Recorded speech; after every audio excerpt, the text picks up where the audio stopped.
Қайырлы таң, қайырлы күн, қайырлы кеш достар. Сіздердің қай уақытта қарап жатқандарыңызды білмеймін.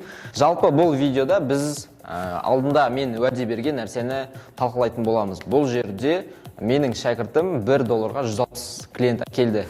Ол қалай? Осы видеода толық талқылайтын боламыз. Кеттік.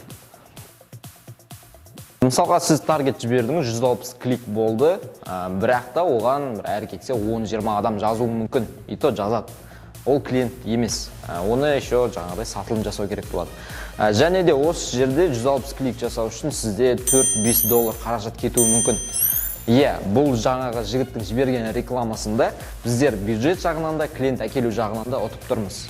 Клиентті арзан және де көп әкелуге бұл жерде бірнеше себеп болды. Соны толық талқылап кетейік. Ең біріншіден бұл тауарға деген сұраныс.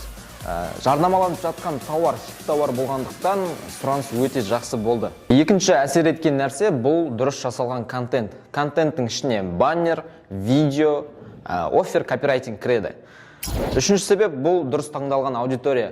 Әрбір нишаның, қазақша айтқанда саланың өзінің аудиториясы болады, және де ол аудиторияны талдау, әрі дұрыс таңдау әркімнің қолынан келе бермейді. Сондықтан дұрыс таңдалған аудитория және де дұрыс жасалған контент сізге клиенттерді үйіп төгіп әкеліп береді. Төртінші, бұл таргетинг жіберіп жатқан аумақ. Егер де сіз конкуренция көп жерде таргетинг жіберсеңіз, әрине кликтің бағасы қымбатқа шығады. Мысалға, Алматы қаласына таргетинг жіберіп, және де Ақтөбе қаласына да жіберсеңіз, екеуінің жаңағыдай клиенттер келуі, кликтің бағасы екеуі екі түрлі болуы мүмкін.